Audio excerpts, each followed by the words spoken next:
Meaning of Elizabeth Garrett Anderson. Elizabeth Garrett Anderson.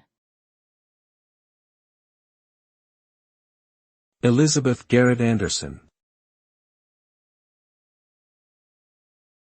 Elizabeth Garrett Anderson. Elizabeth Garrett Anderson. Elizabeth Garrett Anderson was a pioneering British physician and feminist who lived in the 19th century. She was the first woman to qualify as a doctor in the United Kingdom and the first female mayor of Albury.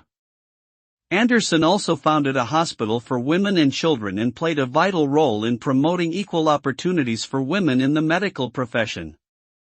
Her legacy continues to inspire women around the world to pursue their dreams and break down barriers in traditionally male-dominated fields.